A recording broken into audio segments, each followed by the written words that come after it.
the current oil minister, Mr. Luaibi, when he was retired. Of course, these awards should go to someone not or just about to retire from politics.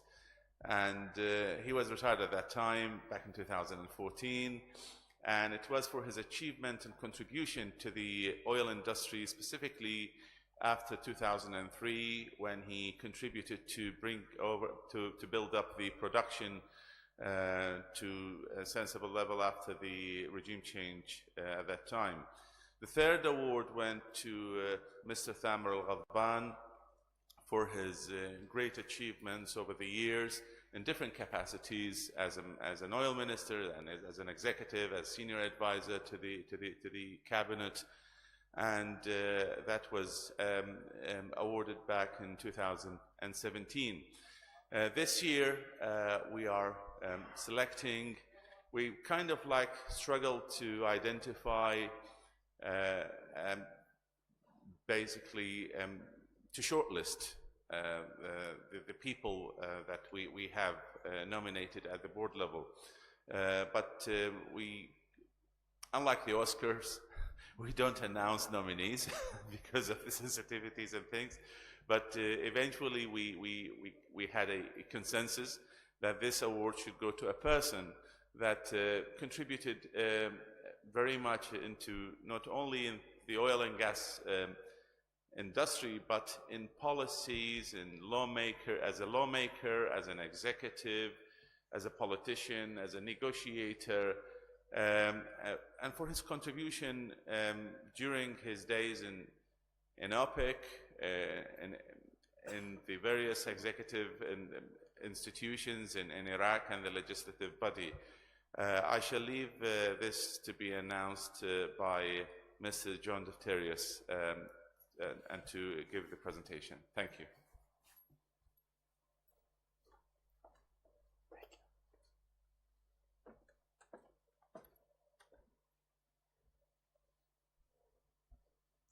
I was almost going to accuse Loué of giving away the headline there. You went right to the edge before you held the secret for us. It is with great pleasure I stand before you on the 10th anniversary of the Iraq Energy Institute, in fact, to award our special guest. His career spans over a half century, and I'm sure he probably thinks the time has passed very quickly. Glad to see that he cut his teeth, as we suggest, in journalism, as editor of the Economic and Oil Bulletin for the Iraq News Agency. But it was in the energy business and at OPEC headquarters where he made his greatest marks and created and left his legacy.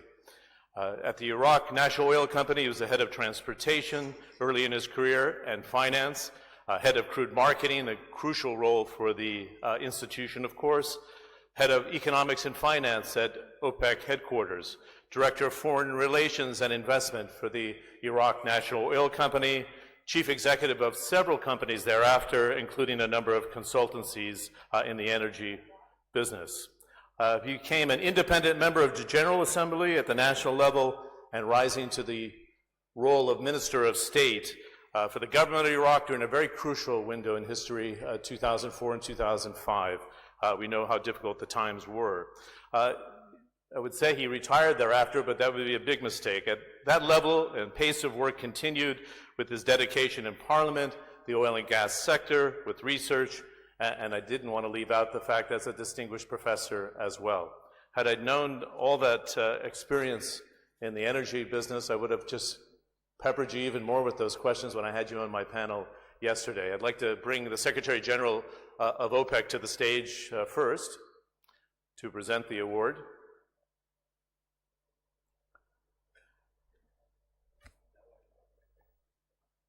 Now we know. Dr. Mohammed Al-Kindo, we can give a nice warm welcome back to the stage.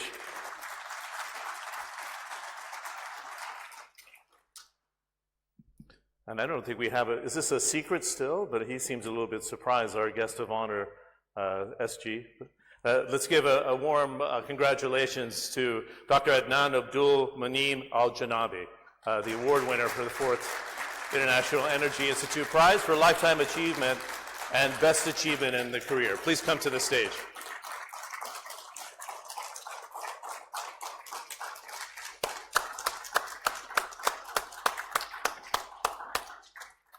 Now you know. I don't know. Did you want, please come on up.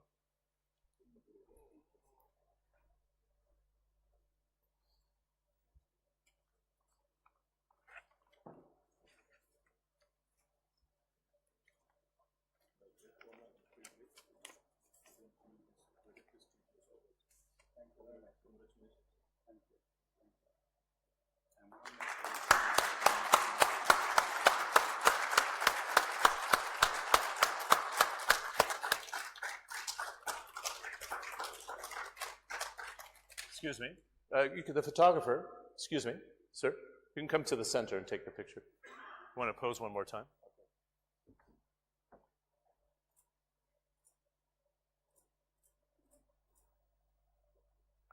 Mr. Janabi, I was going to say, A few words. of course. I used to ask for you to give a closing remark of 30 seconds, but we'll have to afford you a little bit more time. I'll take the award, pretend like I won it, and give you the stage. Thank shall you. we? Yeah. Thank you.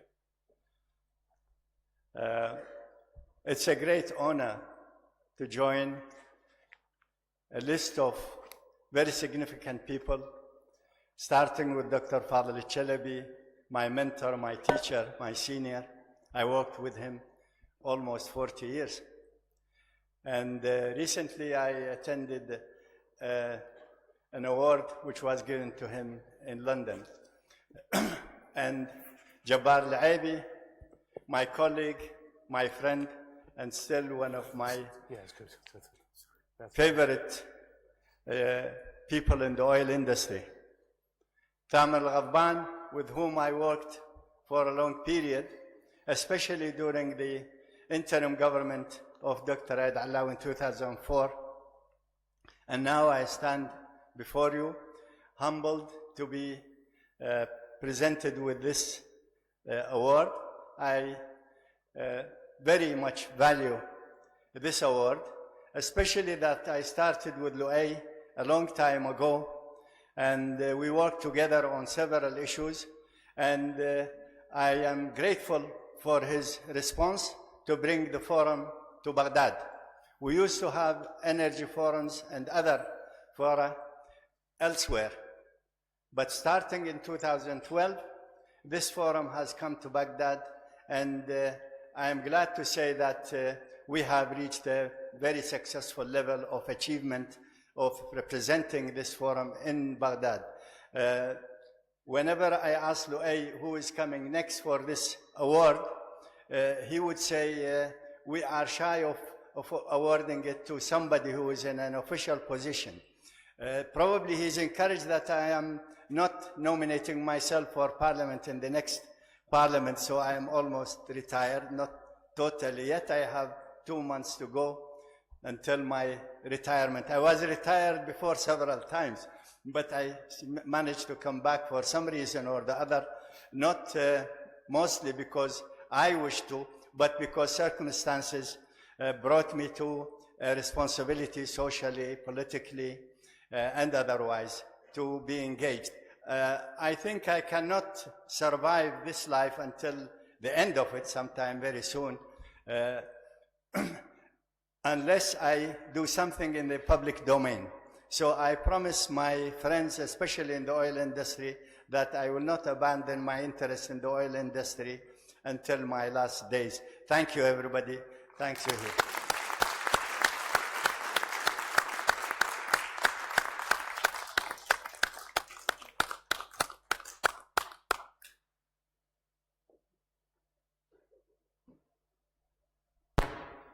Well, thank you very much, Mr. Janabi, for accepting our humble award. You deserve more than that. Now, before we start with our keynote speaker for the day, I would like to present one small gift to our Secretary General, because his presence has compromised his visit to Ur.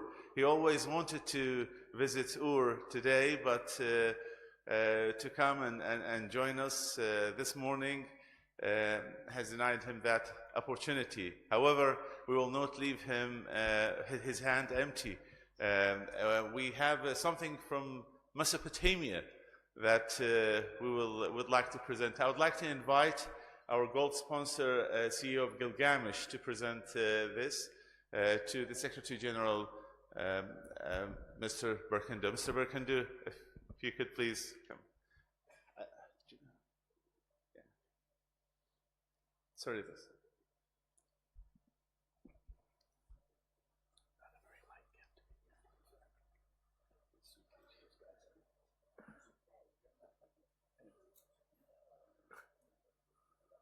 What a nice piece.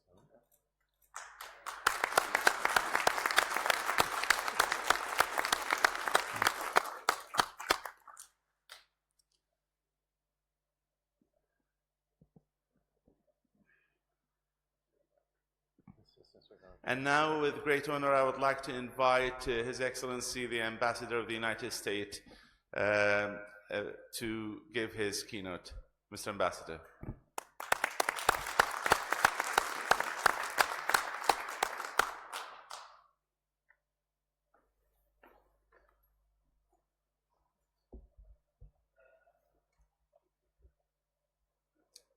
Mr. Secretary General, distinguished guests, friends, all of you attending today and watching on the media, Assalamu alaikum wa rahmatullahi wa barakatuh.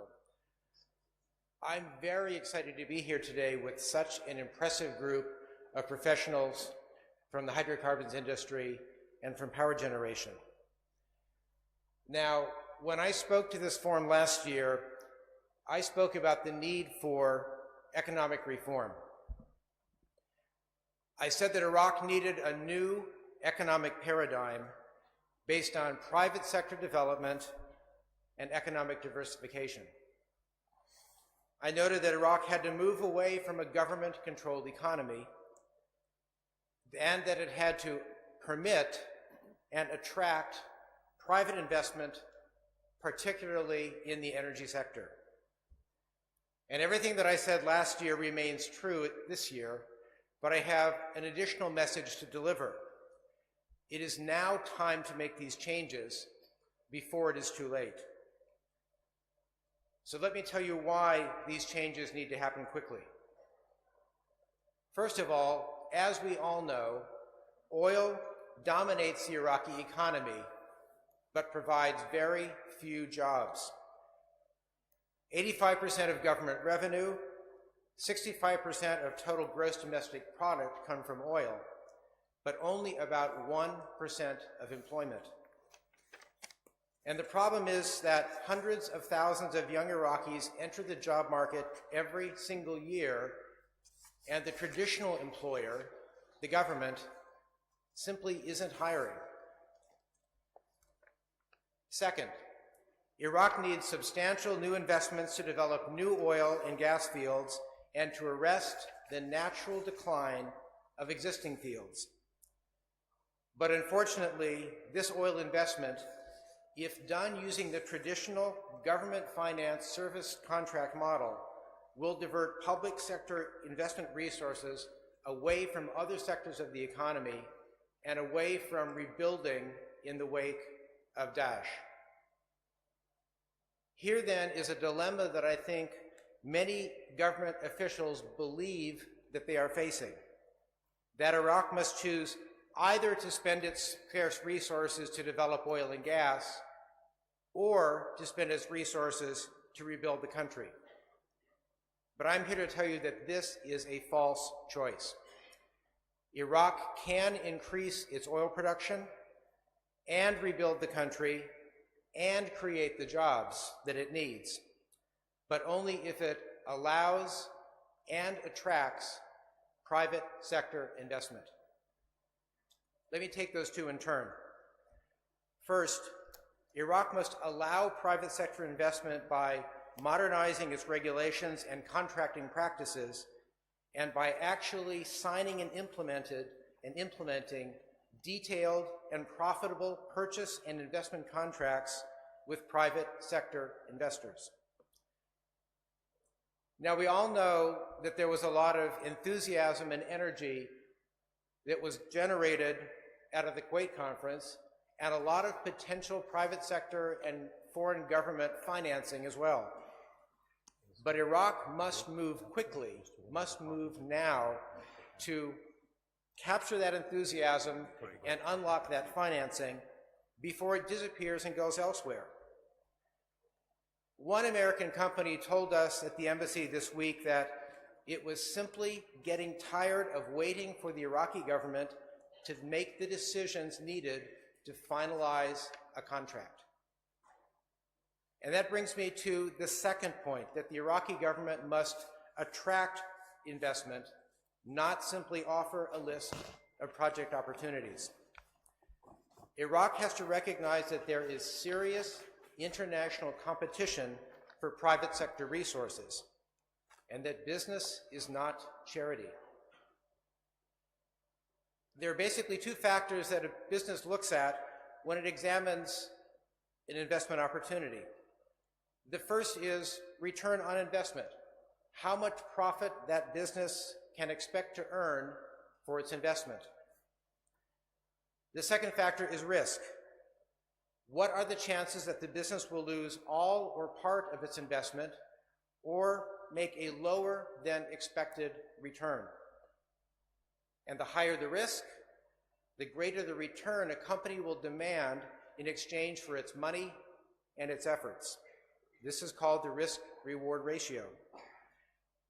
And to be clear, I'm speaking here in terms of financial risk, not security risk, although higher security risk does increase costs.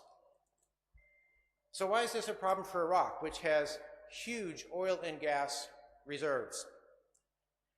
Because Iraq is one of the highest risk countries in the world for oil investment. And unfortunately, Iraq is also among the lowest return countries in the world for oil investment. So why would an international oil or gas company, or for that matter, an Iraqi investor, put hundreds of millions or billions of dollars into a high-risk, low-reward investment? The answer is they won't, and they are not. Even Iraqi investors invest their capital in Dubai, Amman, or Beirut because it is much easier to make a profit there than it is in Iraq. Now, for a bit of good news.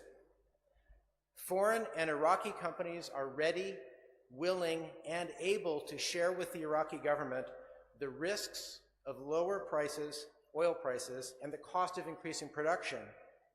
But in doing so, they also demand to share the rewards of those risks.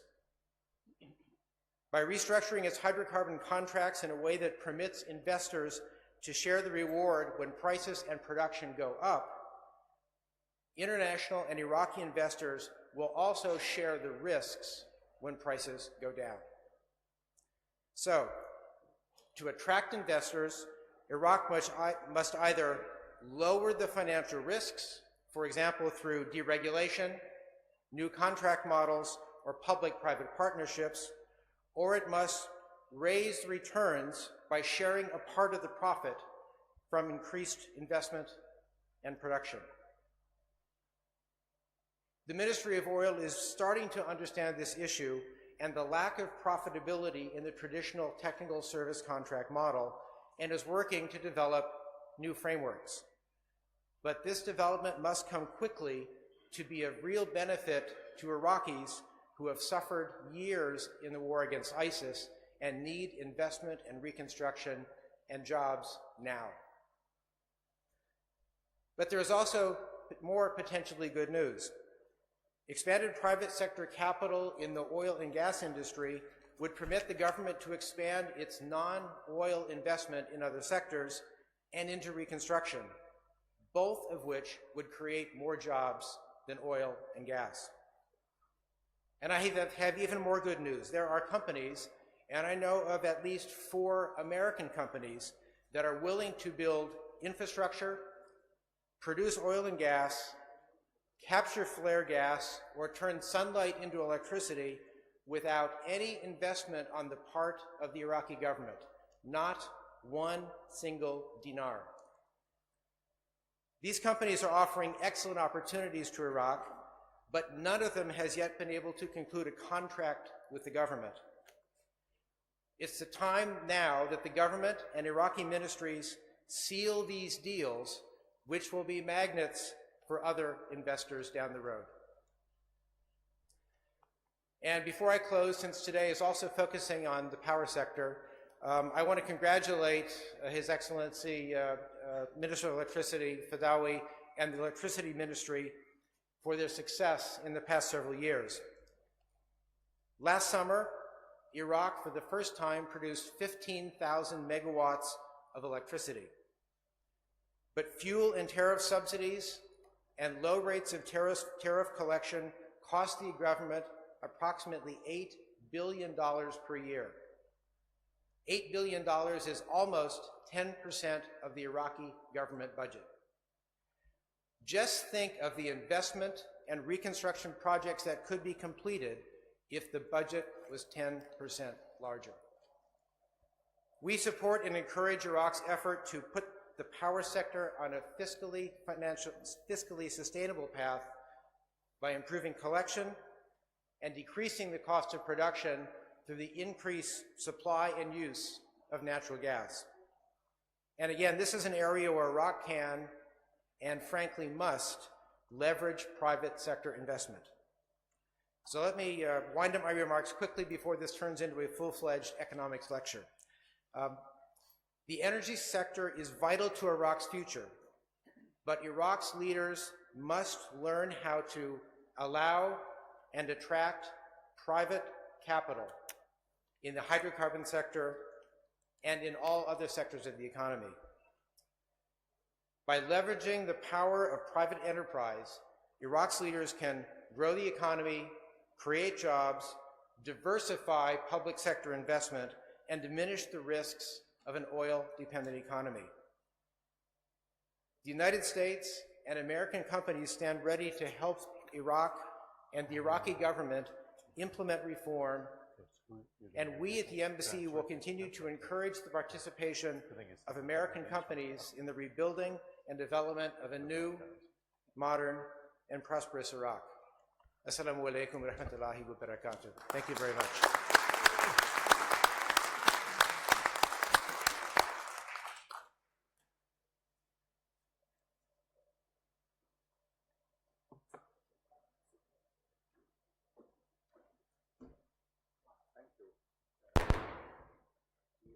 We have two more speakers before we start the first plenary session. Our next speaker is the president of the American University of Iraq in Baghdad, Dr. Michael Malnix, please.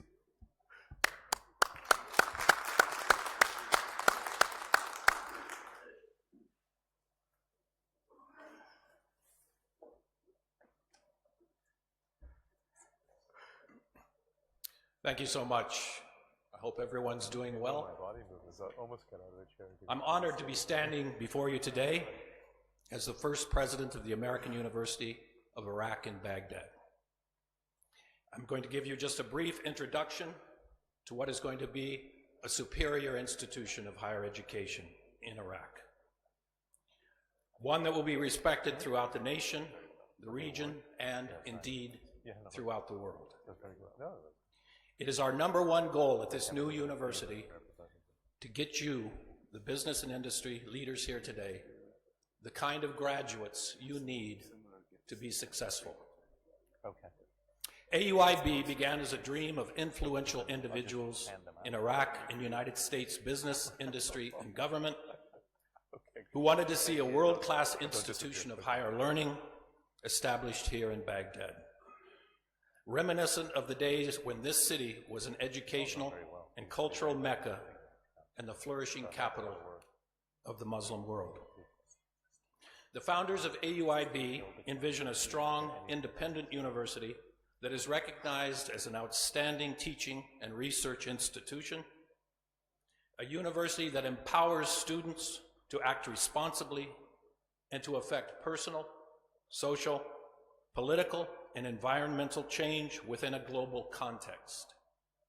AUIB will have a transformative impact on Iraq and the Middle East by distinguishing itself as an exceptional and diverse learning community offering the highest caliber of academic programs and continual innovation in research, creativity, and entrepreneurship. Our mission at AUIB reads that we will create an opportunity, supporting and nurturing intellectual and cultural environment that focuses on problem solving, leadership, communication, and deep disciplinary knowledge. We will cultivate a university community strongly committed to cultural and religious tolerance and the free exchange of ideas where education, research, and community service will flourish. We will impact society in a positive way by encouraging students to learn, discover, and create, and thereby ensure that all graduates achieve their full potential. And we will ensure that excellence is the standard for teaching, scholarship, and creative expression, and to instill in all students a culture of service that respects the dignity of every person. At AUIB, we're establishing a new standard of excellence for education in Iraq. For example, a major goal is to transform the way we educate teachers. As part of our College of Education, we will be constructing our own standalone lab school that will educate students in grades 9 through 12. This will be the best school of its type in the nation. We will teach teachers how to teach by observing them in the classroom, providing constructive feedback, encouraging interactive teaching techniques, and getting far, far away from the practice of rote memorization. In our College of Medicine, we will construct our own 200-bed hospital and bring the very latest techniques in medical education, pharmacy, nursing, and dentistry. Simply put, it is time to end the educational drought in Iraq. It is time for institutions of higher learning in this nation to assume their rightful place at the forefront of innovative teaching and research standards. It is time to put us on the radar screen of the very best universities in the world. To do this will require cooperation among all colleges and universities in Iraq. AUIB is not here to compete, but to cooperate. Working together, we can lift the standards of all educational institutions. We all know the aphorism that a rising tide lifts all boats, and that statement is certainly appropriate here. Improvements in the overall educational standards in K through 12, as well as at all colleges and universities, will benefit the citizens of Iraq and allow this country to become competitive on the world stage. It is time to bring home the thousands upon thousands of students whose families feel the necessity to send them abroad for a university education. This brain drain has to stop. Students have the right to the highest possible education in Iraq. We want them to stay here, to live here, keeping their talents at home in order to help build a strong and vibrant economy. With that in mind, at AUIB, we will develop a robust and challenging curriculum featuring innovative academic programs with performance indicators and student assessment outcomes clearly articulated. Students in Iraq today will enter a global society, and to ensure their success, we simply must internationalize our student body and our curriculum, eventually bringing to AUIB the best and brightest students from throughout the MENA region, from Europe, from Asia, the United States, and beyond. Indeed, as the world grows increasingly smaller, internationalization of our curriculum is not only the smart thing to do, it is the right thing to do. We will ask that our students at AUIB increase their knowledge of the cultures, traditions, religions, politics, and languages of all parts of the world. We will teach our students to be multicultural and tolerant of all races, creeds, and political affiliations. This type of inclusive education is the best and the fastest way to combat extremist groups, and is the best and the fastest way to bring peace and healing in our often fractured world. And so within this spirit of optimism that we gather here today to hear from some of the best business minds in the region, to have a better idea of what they are planning for the future. Let me close by saying that the American University of Iraq, Baghdad, will be a full partner with business and industry as we work together to build a strong and internationally respected Iraq. It is past time to begin such a partnership. We have a great deal of work to do together in order to promote the spirit of inquiry. I guarantee that AUIB will do its part by creating a multicultural, intergenerational, and highly accessible institution that values and nurtures an innovative, reflective, and experiential approach to educational excellence. Excellence in research and entrepreneurship can be achieved by building lasting partnerships with business and industry, as well as with other educational institutions on a local, regional, national, and international basis. I look forward to working with all of you in building a positive, sustainable future for Iraq. Your input into our research-based curriculum is welcome, and as a direct result of our cooperative efforts, the critical thinking skills of our students will be greatly enhanced. I thank you very much for your time.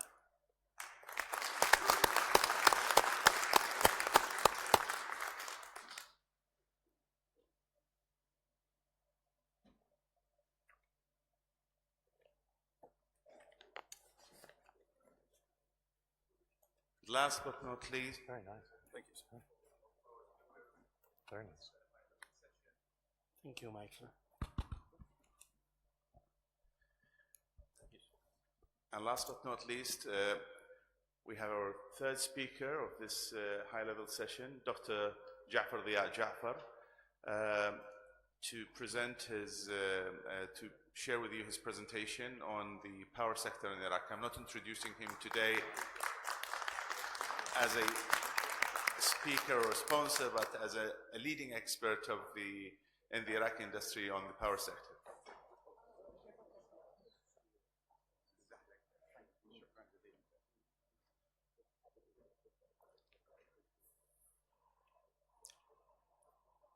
Good morning, ladies and gentlemen.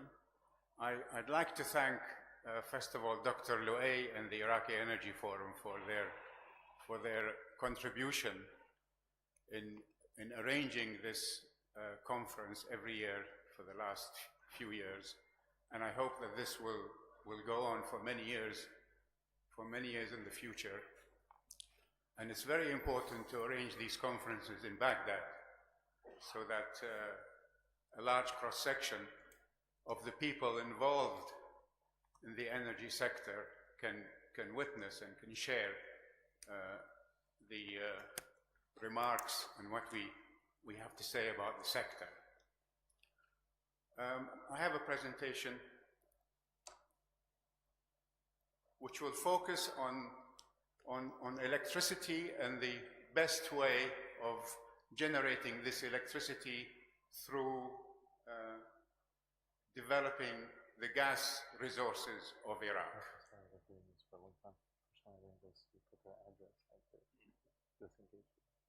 Does this work? One way to get people in touch with them, isn't it? They're easier with the email, but yes, I'm pressing the white. I pressed all of them. Sorry for this interruption.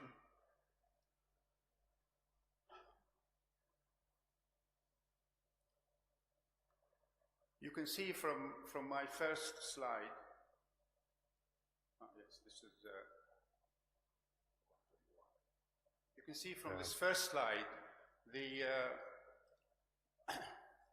development of electricity generation through the years 2013 up to 2017. You can see the amount of energy generated every year. The histogram shows the actual energy in millions of megawatt hours.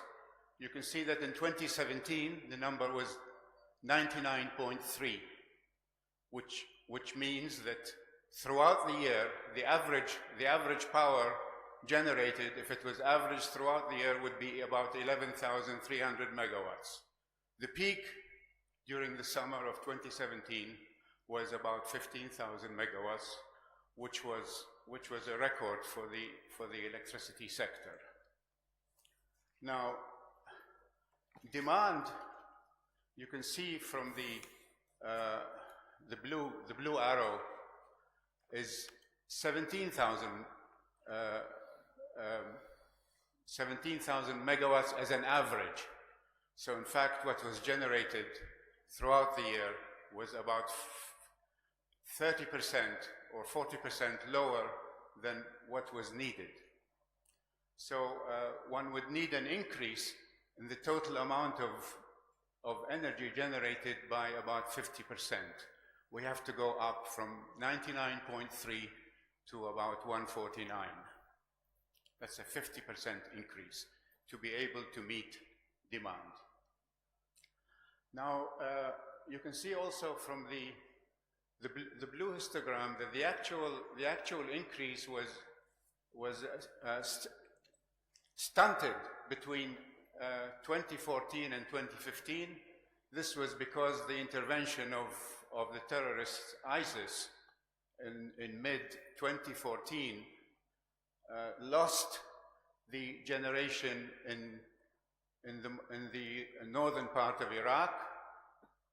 The red line shows what would have been generated had ISIS not intervened. So you can see that in 2016, we would have generated, in 2015, we would have generated 24.4 millions of megawatt hours more. And because there were many projects and they were under construction in the northern part of Iraq, as well as existing power plants that were lost by the intervention and destruction of ISIS. So this again stunted the natural development of the generation capacity of Iraq.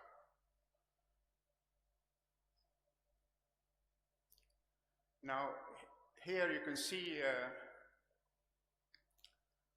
that we estimate that about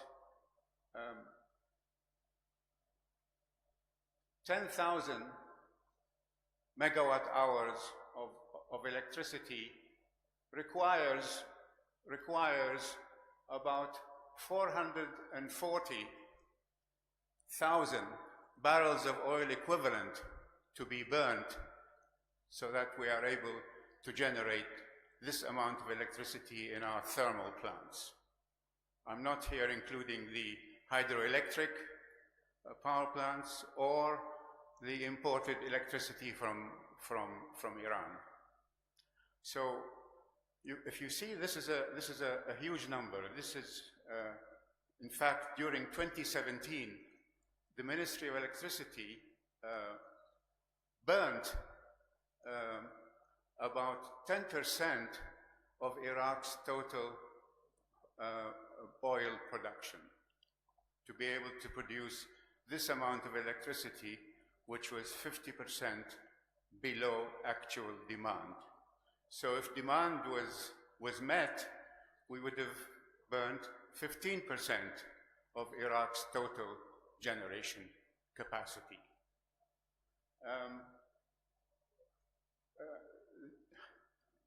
The numbers in the top half of the slide are estimated from the actual generation. The numbers in the bottom part of the slide are actual Ministry of Electricity numbers. You can see that natural gas, the amount of natural gas that was burnt was 170,000 barrels of oil equivalent per day. The amount of oil that was burnt is around 150,000 barrels of oil equivalent per day. That's crude oil. The amount of heavy fuel oil, which is a product of oil, crude oil refining in Iraq, is about 92,000 barrels of oil equivalent per day.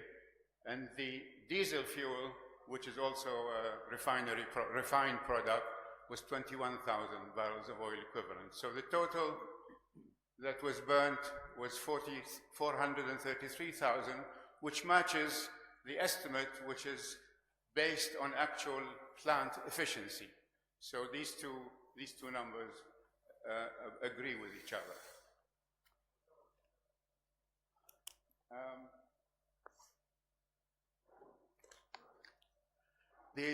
The gas that's imported from Iran cost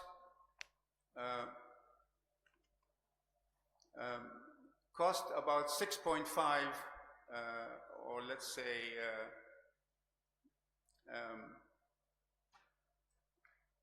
the cost would be about $65 per megawatt hour. So it's expensive. But that would be equivalent to about $41 per barrel of oil. So in fact, at this price, Iraq would be better off to buy natural gas from Iran at $41 per barrel of oil equivalent and sell its own crude oil, replace its own crude oil, and sell its own crude oil at around $57 or $58 per barrel of oil. That is the selling price nowadays based on $65 Brent. Brent is now 70. So Iraq is better off at the moment to buy natural gas from Iran at $41 or $42 per barrel of oil equivalent and sell its own crude instead of burning it at about 57, let's say, or even more. So we would make money. But the thing is, Iran cannot supply that amount of gas. Because what 150,000 barrels of oil equivalent is around 1,000 million standard cubic feet per day, and Iran is now supplying only 350.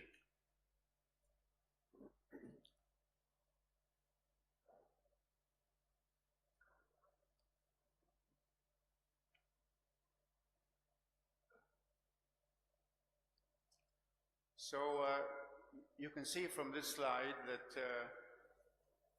that at the moment there's only one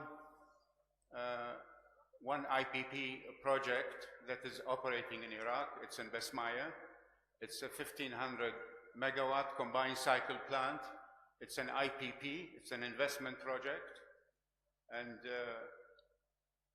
the cost, it's running currently on Iran imported natural gas. And currently, the cost of generation of electricity is $100 per megawatt hour, which is 120, which converts to 120 Iraqi dinars per kilowatt hour. And at this price, the Iraqi population cannot pay this amount of money. The average amount of money that is being collected by the Ministry of Electricity is around 30 or 40 dinars per kilowatt hour. So nobody can pay 120 as an average. So such plants are in fact losing money at the moment, unless the gas could be replaced by Iraq's own gas, as I will tell you later, as you will see later. Now, first of all, let's see how we can bridge the gap. I think that the next government, if it had a serious program of generating electricity so that the gap between demand and supply could be met, could be down to zero, we would need around 18,000 megawatts of additional capacity. And I can tell you in this slide where this can come from. These are the power plants that could possibly be implemented between now and 2022 or 2023, so that the gap between supply and demand, if the new government was serious about closing this gap, you can see here that these are the projects. The first line is Nasriya and Samawa. This is currently being implemented by GE. This will bring 1,500 megawatts of new capacity. The next plant is actually 90% complete, being built by the Chinese in Beled, but they left in 2014, and they have to come back. They have to come back and finish. This is a steam power plant of 4 times 300 megawatts, and the Chinese just have to agree with the Ministry of Electricity, and they need a couple of $100 million to come back and finish the plant. The Iraqi government has already paid $900 million towards this plant. So this must come online soon, within a year, I would say, a year or a year and a half maximum. Then there are various investment projects, IPPs, that were signed by the government 3 or 4 years ago, and these projects should bring another 6,000 megawatts online within a few years if they were implemented. Some of them are under implementation at the moment. So we should get around 6,000 megawatts from these.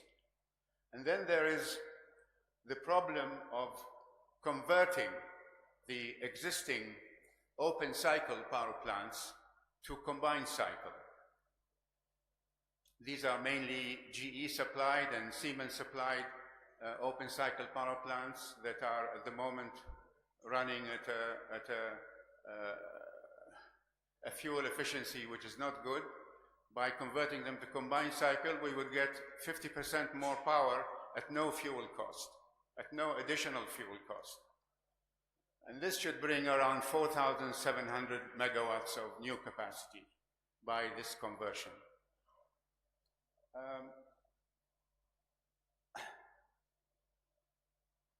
Also, we can foresee, as we will show later, that there's another 3,000 megawatts which could be brought online if the contracts are signed by the ministries of oil and electricity, which is the gas to power conversion. This is a direct gas to power conversion.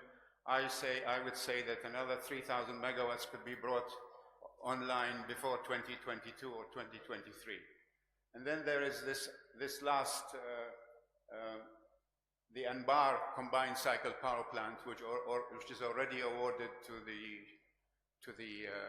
a consortium including Chinese, Power China, of 1,500 megawatts that was delayed because of ISIS intervention.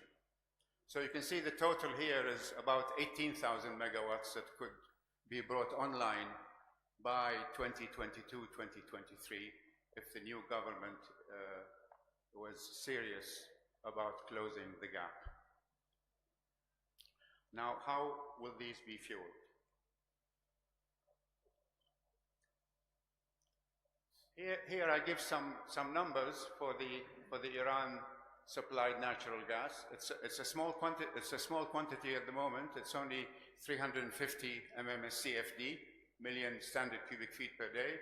Iraq's actual production average through 2017 was 900 MMSCFD. So Iran is supplying about 25% of Iraq's natural gas fuel at the moment. You can see the cost here. The open cycle plants, the kilowatt hour cost for the open cycle plants would be around 7.5 cents just for the gas. And if they were converted to combined cycle, the cost would be 4.75 cents. So there'll be quite a significant reduction in the actual cost of the cost of electricity. So it's imperative to do these conversions of the open cycle plants to combined cycle.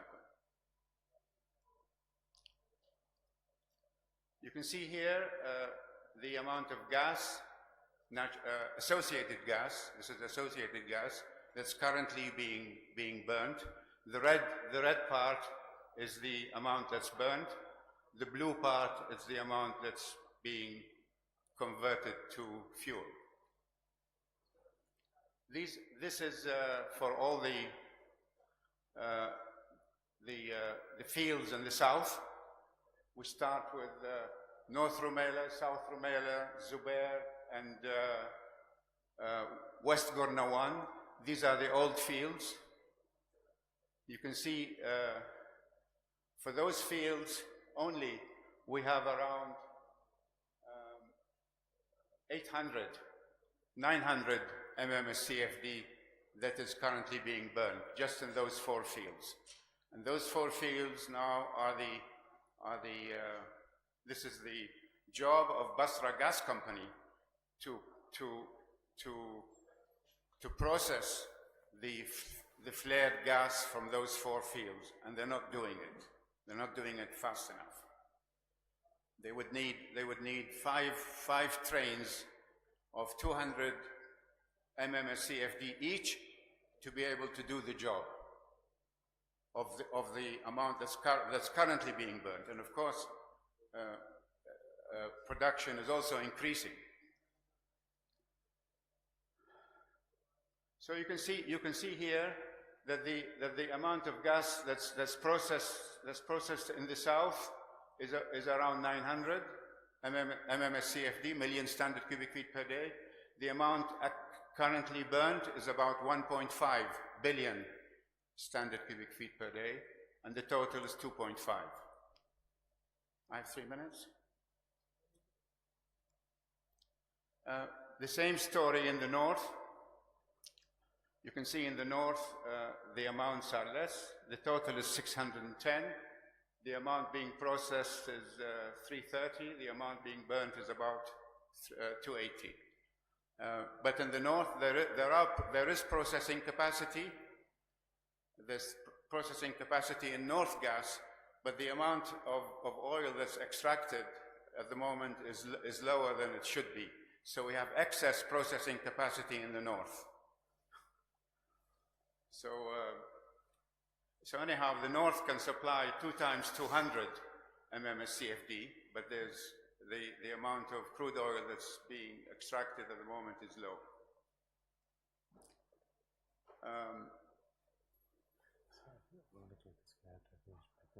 Of course, the capacity in the north,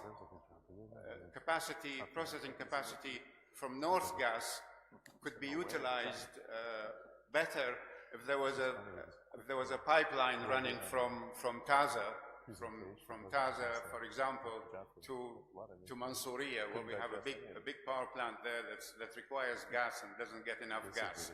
The pipeline is only about 100 kilometers of 24-inch or 36-inch pipeline is needed, but it's not there.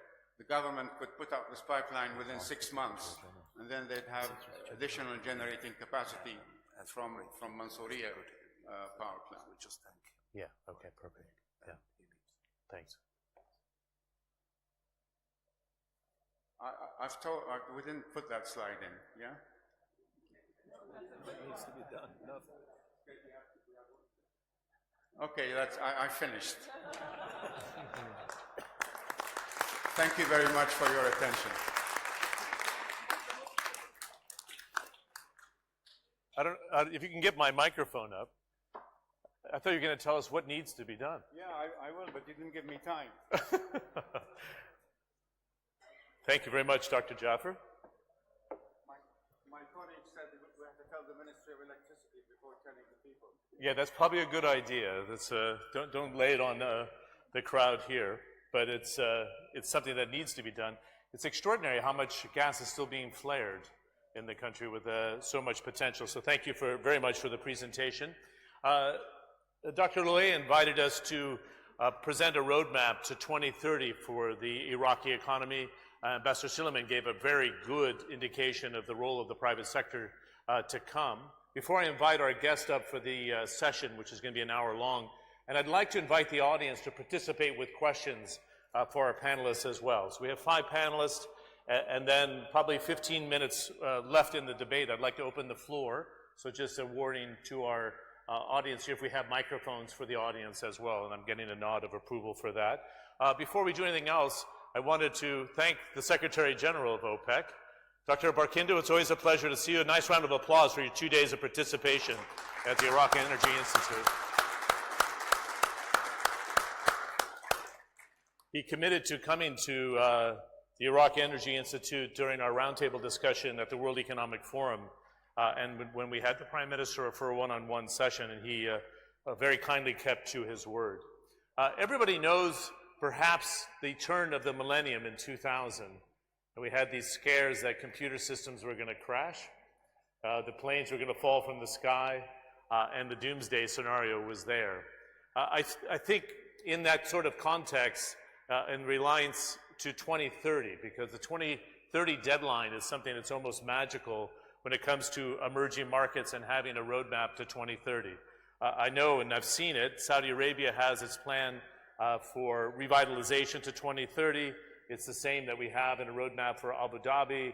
Dubai has put forward a very aggressive roadmap to 2021. The Malaysians have a 2030 plan. Kazakhstan has a 2030 plan. Iraq does not have a specific 2030 plan, but we wanted to take a look at the next 12 years here on the roadmap for development and what should be done between now and then.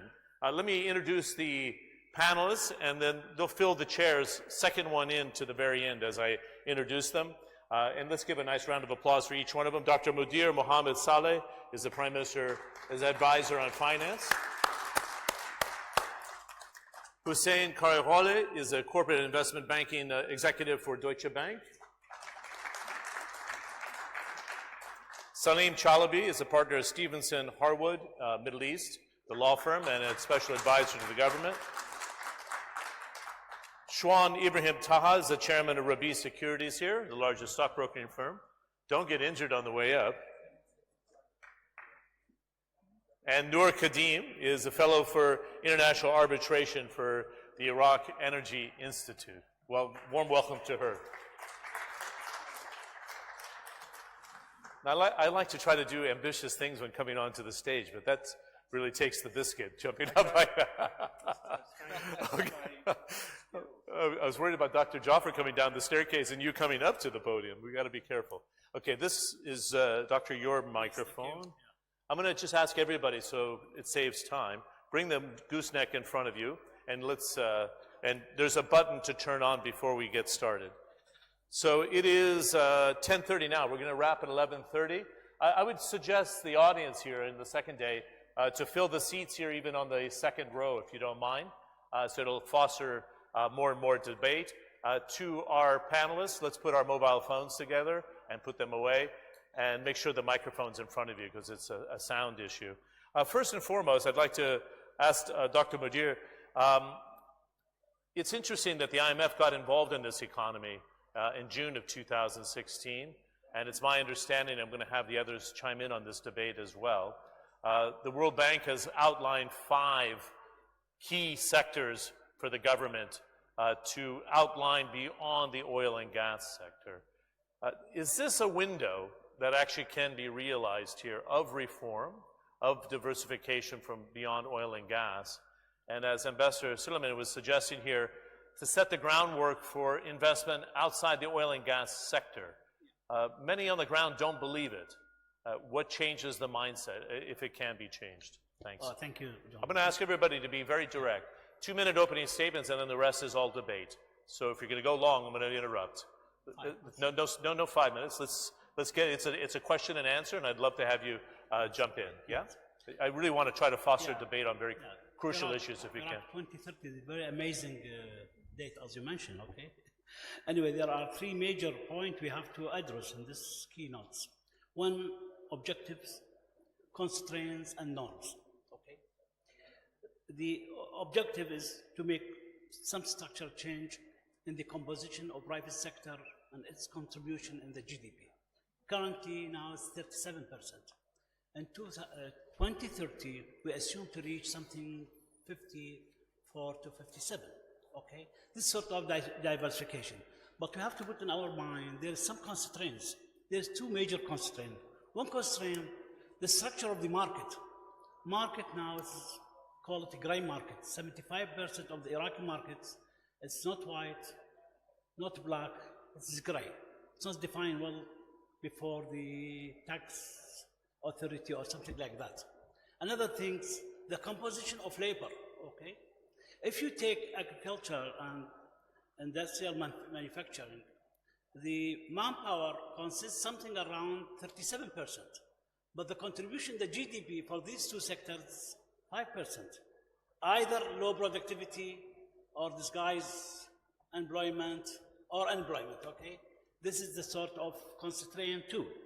So what we are going to do, I picked some vision from the office, Prime Minister offices, and through the discussion and everything.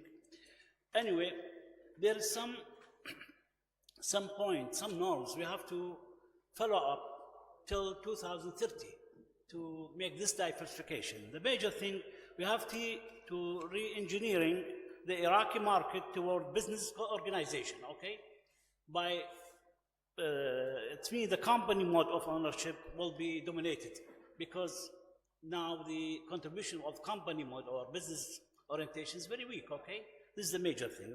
Another thing, reoriented the proceed of oil, okay, toward the market, not through employment of the government employee, okay? By make some concessional loans, by some development fund, so oriented the proceed from the governmental sector to the market sector by financing the market in easy way. The main major things, we have to secure every Iraqi, every person working outside the government by social security system, okay? No, everybody work at the government is secured, okay?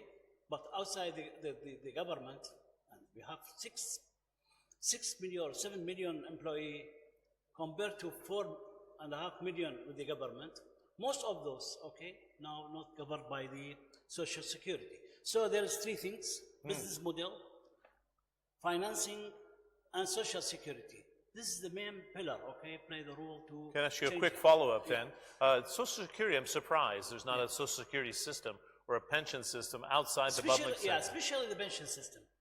Because I take my job in 1972, okay? My friend takes the same job at the market. Both we are retired. That gentleman without any support, okay, financial support. I am enjoying with the pension. This is some clashes inside the institution, especially everybody say the oil is the honor of the people of Iraq, okay? Great. Before you go to your notes, I just wanted to ask another follow-up, and we can come back to these in the next hour, so don't worry about finishing it all up. Is there actual pension reform on the table for private sector, and when will it be completed? Yes, now it's in the hand of Parliament now, okay, sent it by we've done well with the World Bank, okay, and the Iraqi agencies, passed by the cabinet and sent it to the Parliament, but there is a lot of debate inside the Parliament, okay? Okay, the even union against this. I know, that's what I was going to suggest. This is not the first time I've heard legislation go into Parliament and never come out. So let's be candid here. When are we going to start changing that mentality where it's a machine that takes things in and doesn't spit it out? This is very important. Anyway, Well, wait a second. That was a question. I know it's very important. leave it after the election. Leave your notes alone. You can't use it as your safety blanket. After the election. You're an advisor to the Prime Minister. When does this legislation come out? We can't have all these sprite minds. I suspect this legislation passed through this session, okay? In this session? Yeah. Okay, good. Dr. Jaffer made a very detailed presentation on the natural gas and electricity market. Yeah. We have a huge deficit. Is the new government, after the elections in May, going to tackle the power deficit reform, in your view? Yeah. No, the Minister of Energy, okay, told me with the generation now reached 17 megawatts, okay? I don't know, yeah, it's very good.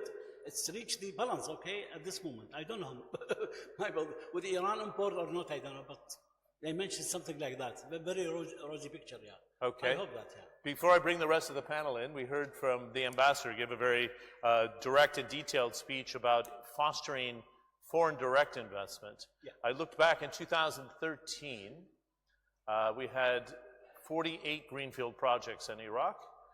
Last year we had 9.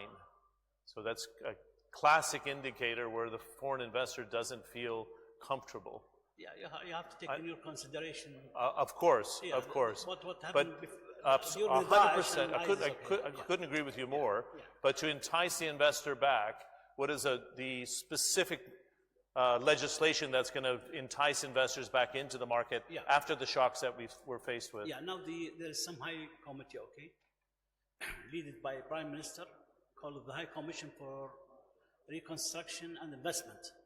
Now it's directly take care of for this kind of investment, okay, for investment by Prime Minister himself, okay, now, yeah. Just started 4 months ago, yeah. Great, perfect. Let me bring the rest of the panel in. Correct me if I'm wrong, these are 4 expatriate Iraqis that have come back into the country, right? So you have 4 that are going to kind of pepper in your comments here. So first and foremost, Hussein, let us know, if we can, gentlemen. Dr. Jaffer, thank you. Yeah, sorry. I just want to be able to present the question. What is the appetite, Hussein, for international investors to come into Iraq right now? Because Ambassador was talking about the risk-reward ratio for people. We know the potential. It's a big economy. It's got natural resources, could have a strong consumer base. It needs infrastructure. What are the areas that international investors are looking for, and can you finance such projects in the structure that we're contending with today and the things that His Excellency just brought up? Thank you, John, and thanks for Iraq Energy for having us here and in front of such a distinguished guest.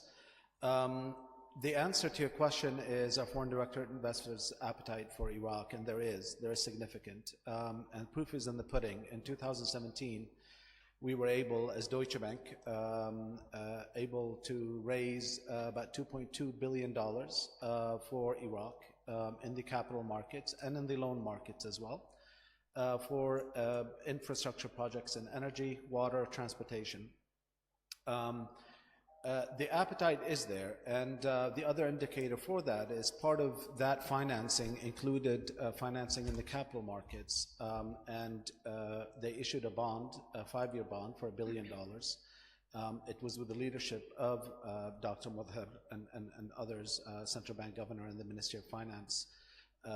And the bond that was issued is currently trading. This was issued in August of 2017.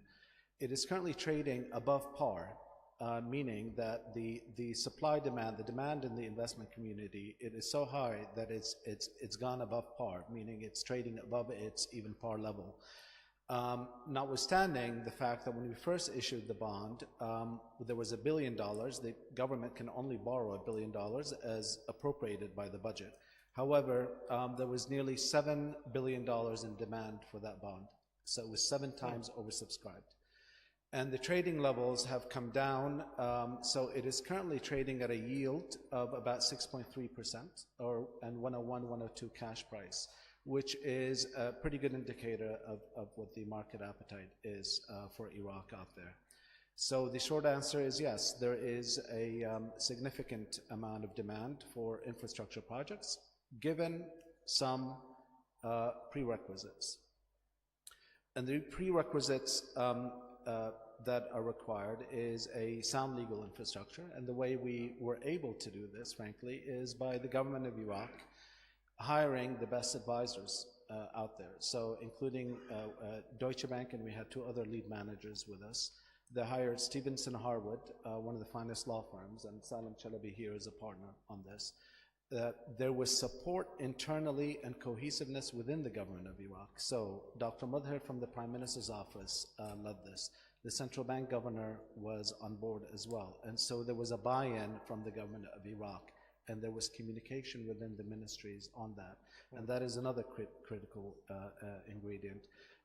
Last but not least, the Prime Minister's office had advisors within that were brought in, including under the Economic Reform Unit that was established, that significantly assisted in the capacity of the government to interact with the international investors and with the international banks, and they played a critical role with that as well. Good. So you're suggesting also that transparency in that process is vital. One of the things that's been some criticism is that there's not been a lot of clarity of economic policy. So under this Prime Minister, there's been more clarity than we've seen in the past? Certainly there has been, and I think the transparency has increased significantly in many levels, and it's still work in progress in others. By way of example, I mentioned the budget. The budgetary process in 2017, when we went through this, was quite clear. It was quite clear what was allowed to be borrowed by the government and what were the purposes for it. A part of that transparency, I think, was helped by the government's wise decision to engage with the IMF under the standby arrangement, which I think was a forcing mechanism for the government of Iraq to, frankly, look inwards into it was almost a prognosis. It's almost going to the doctor and having a checkup. And it forced them to look inwards, and I think that was a mechanism which I believe greatly benefited the government in that. I think the places where the government is working on, and I think could definitely benefit from, and we can get back to this in later remarks, on the Vision 2030 and how do we get there, is the intradepartmental transparency. For example, when a ministry goes out and contracts with a reputable supplier,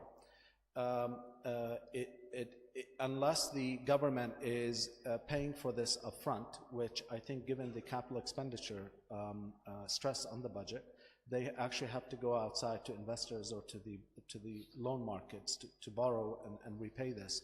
So the Ministry of Finance should be brought into those discussions because the financing of a project over a multi-year period will also entail a cost. So the total cost on the government could be substantially more if you sign a contract with a particular supplier that does not have a financing which is beneficial for the government, or let's say the most optimal for the government. I'm going to hop around on the panel here and not be accused of leaving our female participant to the last, so I'm going to bring in Nur Kadim now.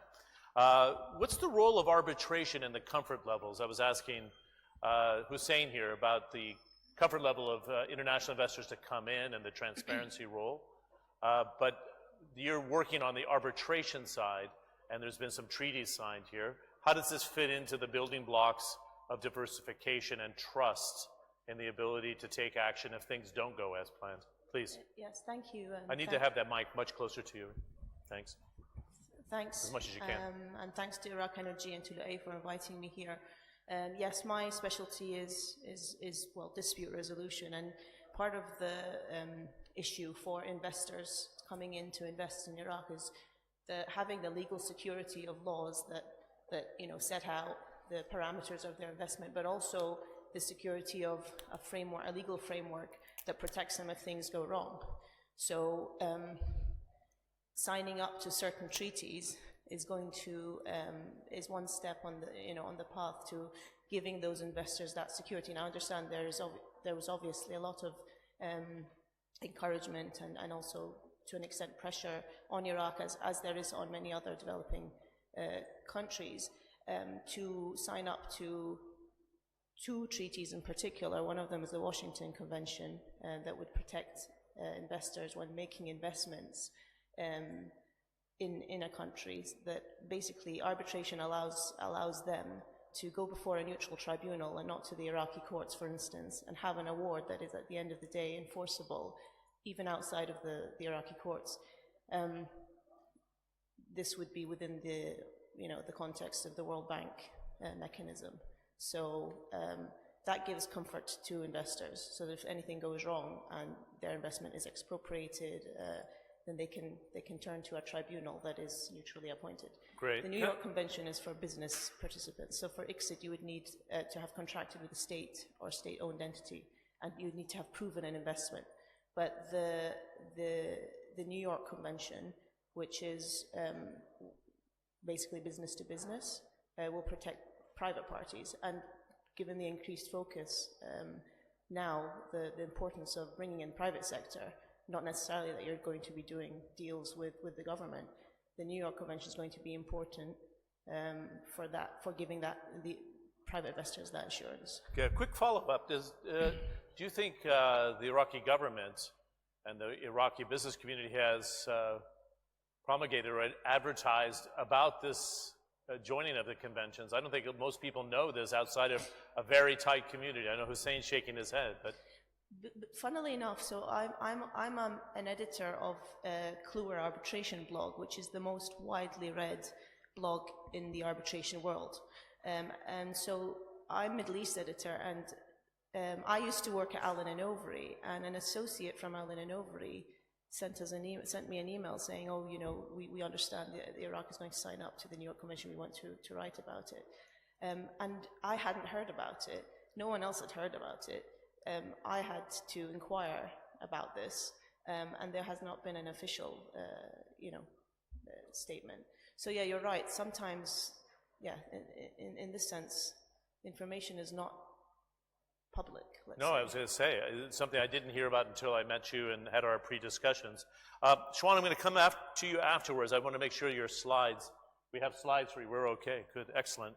But let me bring Salim in, and I know when we had discussions planning for this panel, you had mentioned the roadmap that I brought up with Dr. Mudir about the World Bank. What is the most essential now, because you wear the hat of a solicitor that works on these projects, but also in the advisory role? What would you suggest are the vital ingredients now to have a continuity of investment, would you suggest, Salim? Because there's a lot of frustration of fits and starts that the people on the ground that I'm talking to here don't believe it can be sustained. How do we break that cycle of disbelief? I actually had a couple of comments on what Dr. Mudhir said Go ahead. earlier. I don't know whether we should... Please. Just lean into the mic because it's very good. I mean, Jim, I need to have the audio up. You had mentioned, and this leads to me answering your question, but you had mentioned when you were discussing the matter with Dr. Mudhir about pension reform. There is a draft pension law that was sent to Parliament. It misses a key ingredient, which is, and this is, when you're trying to understand the macroeconomic situation in Iraq, one needs to understand it. A series of laws were passed in the 2000s, late 2000s, that allowing pensions to be paid to individuals who were not government employees, but paid for by the government. The net result of that, people who were political prisoners, whatever, the net result is we now have a 6 trillion dinar a year payment to make to these pensioners. They don't contribute to the economy like the government employees do, and yet you have this big bill. The pension reform does not deal with that, and this is a key factor of problem. So when we're talking, about pension reform, one needs to keep in mind that there are certain key issues that are ignored. And the second point I want to mention also in connection with your question about the IMF, the reality is there's been significant resistance to some of the reforms that the IMF is suggesting at the government level. I'm on the team and I know, so I won't discuss specifics, but there has been resistance because the changes that the IMF is suggesting to transition to an economy that is less reliant on oil by reducing the non-oil primary deficit, there's been significant resistance to trying to increase tax revenue, trying to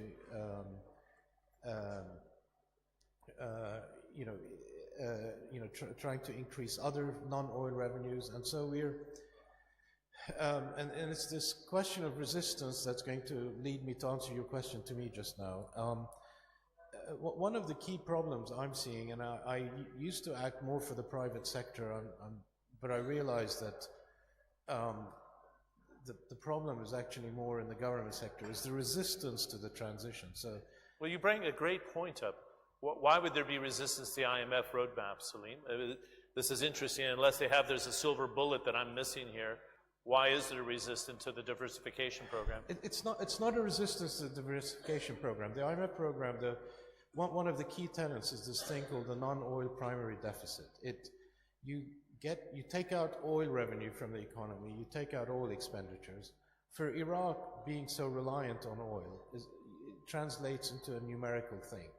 The numerical thing is a massive deficit, non-oil deficit. So, the danger there, the reason we went to the IMF in the first place, is because you have very non-elastic expenditures, current expenditures, salaries. Salaries in 2016 accounted for 80% of oil revenues, salaries and pensions. So you have a very, straight, inelastic expenditures, and then oil prices shot down. And therefore you have a scenario where, deficits were increasing. The IMF came in to try to plug that gap. It wanted to introduce certain reforms. The reforms really require, to increase non-oil revenue, taxes as an example. And, sorry? Tariff, the ambassador of the United States earlier mentioned something. His figures were not accurate, but in 2017, the electricity sector cost the Iraqi government 13.5 trillion dinars, around $13 billion. What was that did? 13.5 trillion dinars. What cost? The electricity sector. The revenue from the electricity sector was less than 5% of that. So when you're talking about, so one of the IMF reforms is we need to increase tariff collections. That's non-oil revenue. There's been massive resistance, demonstrations, because people feel it's, population may feel it's their right to get free electricity without understanding the massive impact of electricity on the Iraqi economy. Okay, let me stop you there and bring in Shwan, and then I'll come back to Dr. Mudir. I think it's a good time for us to put into context, ever since the Iran-Iraq war, since 1980 to today, what's been the influence of the shock systems, different wars, sanctions, invasions, overthrows that it's had on the Iraqi economy? Because I think it's the bigger picture we have to start to put into context. There's been a lot of shock therapy to this economy. How would you describe it, Shwan? Yes, to say the least. If we go to the first slide, you can look where we were in 1980 compared to these countries and where we are today. As you can see, and we're taking just really not compounded growth, just the absolute growth. And if you see that, we were 4 times richer than South Korea. South Korea grew by 1,516% since then. We grew by 18%. Consequently, we're really at the same place. And by the way, if you go back to 1980, a lot of that GDP per capita was not oil. Today, it's mostly oil, right? So when I hear the government speak, I'm a bit skeptical. When you give Vision 2030, I'm very skeptical because of everything we heard, okay? Yes, we want to liberalize the economy. Yes, we want the private sector to come. Yes, we have to get foreign investment. Yes, we have to get debt. But being the top 10 most corrupt country in the world, being in the least favorable places in the world to do business, means that to get where we have a vision for in 2030, we don't need economic reforms. You actually need an economic revolution. Everything that is happening today does not work. The sooner we realize that, the sooner we can progress economically. I'm talking like this because I am actually on the ground. I guarantee you, none of the people in the government today try to establish a private business without having his name behind it. Right? Today, you cannot establish a private business in Iraq and feel happy that you did. Right? We don't lack entrepreneurship, by the way. I mean, just everything you said, we had 10 years of excruciating sanctions. I wish the US ambassador was here to hear this, right? Where Iraq could not import pencils. No one in this century, this modern century, has been subjected to such sanctions. Yet, we survived it. The electricity infrastructure in Iraq was much better in 2003 than it is today. Right? So that means we can work, right? A lot of our immigrants, Iraqi immigrants, you said we're all expats, right? Which means that we survived those 10 years abroad, not in spite of being Iraqis. Now you have to put in your mind what the stigma was against being an Iraqi in the US, trying to work in the finance sector or in the law sector back in the 90s, and you survived that. Not only we survived that, we went to the top of our fields, right? So, which means that, okay, we're an entrepreneur country, we can work, but the laws and regulations, the bureaucracy is a killer. Is a killer to business. Today, I talk to entrepreneurs because we have to bring them money. Young people are starting companies in Iraq. Sometimes these companies' revenues reach millions of dollars, and they would be very eligible for us to bring them investment from abroad, or from Iraq for that matter. But then when you come look at his paper, he doesn't have a company. The guy is generating $2 million a year without having a proper setup. And when you ask him, why don't you have a proper setup? He said, I tried, but they send me from one place to the other, from the other place to the other, and then I am stuck. And I can't do anything, so either do my work every day or go chase paperwork in the government. So we are working on the ground. We are not the government. I don't care what they said here, to be very frank, all right? Because the government always promises, you're talking about legislation. Do you know we have the best stock market law ever written for anywhere in the region? You talk to the government, we're discussing that. Salam had a hand in putting that, all right? It encourages capital markets law. It encourages foreign investment. It encourages private investment. It encourages pensions, everything, right? That law was written with the help of the SEC, by the way. It was written in 2008 or 9. You still talk about it, and they say, oh, it's going to be the next. Right? So I said something one time, and they cut my live. You know, I hope they won't do that this time. I said this reminds me of a bar we had on campus, which said free beer tomorrow. Okay, whenever you talk to the government, you say free beer tomorrow, and tomorrow never comes, right? So again, I appreciate what is being done. I really think that the government is on the right path, right? But it's a very long path, and we don't have that much time to wait. Good. In fact, if you can get your microphone, Dr. Majir, the competition at this stage for foreign direct investment is intense. And I don't need to drive this by questions, so I'll have everybody pick up on your remarks so we can foster a bit of debate here.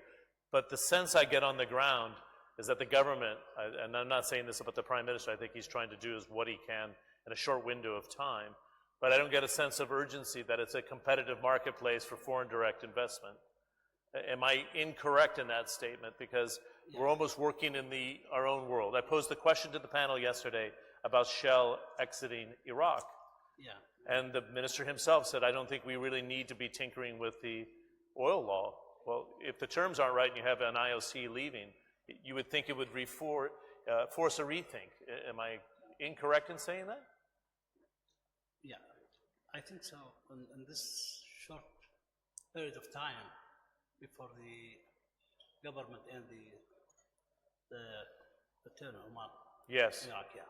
So what we create this, what I mentioned, High Commission for Investment and Reconstruction. It's very, very, very strong committee, okay?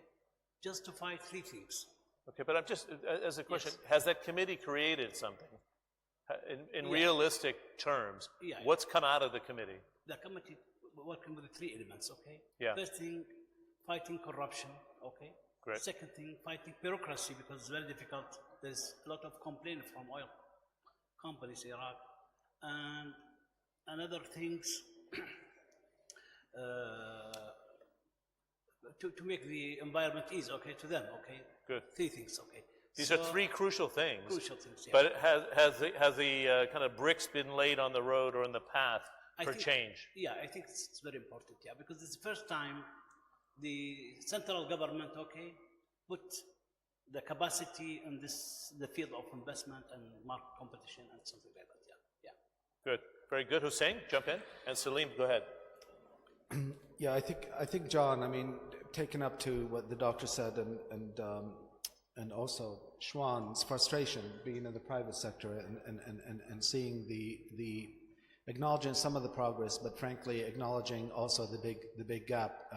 Looking forward, I want to touch a bit of when we say where should we know what the issues have been in the past, we know where the problems lie. Looking forward, what do we need to do, I believe, to capture? There's a lot of international goodwill in the international community to help Iraq. Acknowledging the problems at Daesh and ISIS and the sanctions, we have to take stock of that and comprehend that that's the situation. Notwithstanding that, there's an opportunity for Iraq right now. The Kuwait Reconstruction Conference that was supported by Iraq's friends was and is a major milestone, I think, an opportunity that the government has to grab. $30 billion have been pledged as part of this conference. 10 billion of which, by the way, is from the GCC alone. Saudi Arabia, Emirates, Qatar, Kuwait itself. And what is the plan forward? First, the priority projects that were presented at this conference. There were about 200 of them, and did not distinguish between investment projects and contracts. And I think this is one of the things that the government needs to get a handle on right now. Because the criticism, it's interesting, the criticism I'd heard is that it was more like a wish list and not a blueprint. So the government has to seize the opportunities, what we're suggesting. Is that what you're saying? Indeed. And I think some of the projects, actually, for those that have been in government for a very long time, remember them going back even 20 years. So that is why you probably heard that as a wish list. What is the priority project list? And when you present it to the international community, you need to present it as well. I think the government would be advised to hire proper advisors to develop those projects further, and so that when these investors want to come in, and these platinum names and companies that want to come in would have something that they could actually work with. They need to also hire financial advisors, because this is going to need financing. You've heard $88 billion that was thrown around by the World Bank that would be needing reconstruction. That number actually needs to be broken down, 77 billion of which is going to be financed through the government of Iraq's own resources, 27 billion of which will have to be borrowed and repaid over time. And I think here, the government also needs to understand, given what Salim just mentioned in terms of you've reached the debt level and everybody's now talking about debt sustainability within the government. You're going to need to borrow more, because your current resources do not meet the obligations. It's not about borrowing, it's about smart borrowing, and it's also about revenue generation. When you have, what was the figure for electricity? 13.5 trillion dinars of electricity that the government is spending on an annual basis, and that figure is growing if Dr. Jafar has his wish list of optimizing it. But if the collection is less than 5%, then that will just continue. This, imagine every other sector, whether it's water, healthcare, etc. So they need to start collecting on tariffs. It is a tough pill to swallow, notwithstanding the social nut, but they need to begin. And this continues to be punted in the future because we have entered election cycle and nobody wants to address this issue right now. Okay? Great, very interesting. Salim, and I would like to have Shwan Noor jump in when you see fit. Aren't we talking about patronage through every ministry? It's all been divided, Sunni, Shia, Kurds, different parties. 80% of the budget goes to salaries. I mean, let's just call it like it is. How do you break that within this cycle that the private sector stands a chance, Salim? I think it's there needs to be a reality check at some level. I mean, a former Iraqi vice president, former minister of oil, Adel Abdel Mahdi. I remember I had a long meeting with him in 2014, and he said, you know, the drop in oil prices, ISIS, coupled with ISIS, can actually prove very beneficial to the Iraqi economy. The reason being that we now have to face the fact that there are significant problems. People are able to cover themselves, you know, stick their heads in the sand with oil coming in, that they don't need to, you know, to do reforms. I've seen this in the last 12 months. You know, 12 months ago, people were scared, you know, within the government, the budget was at a big deficit. As oil prices started increasing, confidence returned and they began to, you know, drop their attachment to reforms. But if I can just go back to the question you asked Dr. Mudhar and Hussein, you said, you know, Iraq clearly wants bring in FDI. There is actually another reality check. The Iraqis feel that everybody's dying to come and invest in Iraq, the government people. And it's a very difficult thing to explain to them. I mean, I recall Hussein and I sat in a meeting in 2009 with the head of the National Investment Commission. And he said, look, I want to build 1 million houses in the next 2 years, and then another, people are dying to come and invest in this. And we said, you know, where do you get that, you know, idea that people are dying to come? They're not. The laws are not there. Your behavior. And so when I was mentioning earlier resistance within the government, the way they treat the private sector is really abominable. I mean, Dr. Jafar talked about the first IPP, you know, the independent power plant. The way that they have treated this investor, I mean, he put in pretty much an all-equity deal, didn't borrow money. They delayed paying him for several months. They are refusing some contractual provisions. And the guy is just, I mean, so frustrated. I mean, he sees the upside, but he's so frustrated. And he was able to get IFC support after the power plant started operating, International Financial Corporation. Within a month, the Iraqi government stopped paying him. Not because of that, but because, you know, they were disorganized. They didn't have the amounts in the budget in the right place, etc. And so I actually feel, I mean, that somebody needs to be honest with the decision makers. Shwan is being honest, but others need to be honest as well and say, look, you're not going to go very far with this. It's quite an attitude. Shwan, yeah. Let me, well, the investment authority, what is it called?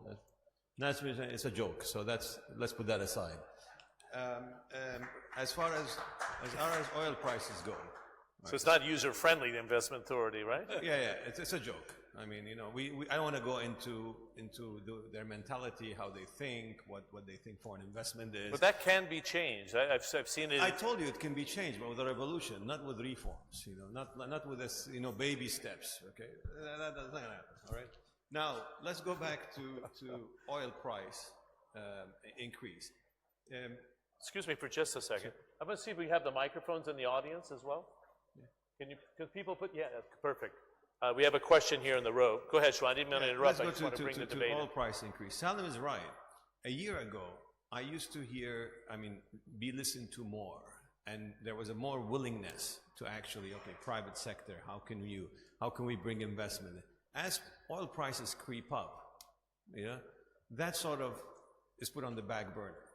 I was very disappointed yesterday when I heard about the establishment of this national oil company. Okay, you're again creating another bureaucracy, another behemoth of a company that is run and managed by the government. You cannot tell me the government will not control that company. Right? For us, for a country like Iraq, our model should be Norway, not Nigeria. I mean, we are heading very fast towards Nigeria. We cannot compare ourselves to Saudi or Kuwait or UAE or Bahrain or Qatar. These are small. They don't have problems.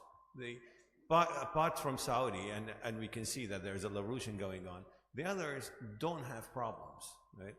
So whenever I hear, we're like Dubai, we're not like Dubai. We don't want to be like Dubai. We cannot be like Dubai, right? If you want to dream of something, think of Norway. Think when they started to find oil. Think what they did. And by the way, Iraqi designed the oil policy in Norway, right? So this idea, of how to bring investments, the people who are dealing with it have never brought $1 of investment. They have never gone to a roadshow whereby the investor killed them on their policies. Building houses or real estate projects are not for an investment. Are actually, if you look at it net, money leaves the country other than come back in the country. Right? Tell me who brought money to build capital goods, factories, agriculture? No one. Go ahead, Hussein. Thanks. And Nouri, I'm going to have you jump in, yeah? Shwan's point on what has been developed so far is spot on. This is the land between the two rivers, right? Mesopotamia. Why are we drinking foreign bottled water? Imported from Saudi Arabia and from Kuwait. 15 years after 2003. Our cost of alfalfa, let's talk about the dairy products in this country. Where is it coming from? Turkey, Mara'i of Saudi Arabia, Iran. We had Turkish investors 8 years ago come wanting to invest some of the dairy plants in Iraq under, again, legislation, fantastic. Foreign direct investment law number 13 of 2007, 100% foreign direct investment. And you know why? Because the cost of alfalfa in this country, which is the main ingredient to go into the dairy to produce milk, is 25 cents on the dollar relative to Turkey, let alone Saudi Arabia. We're probably 5% the cost of Saudi Arabia.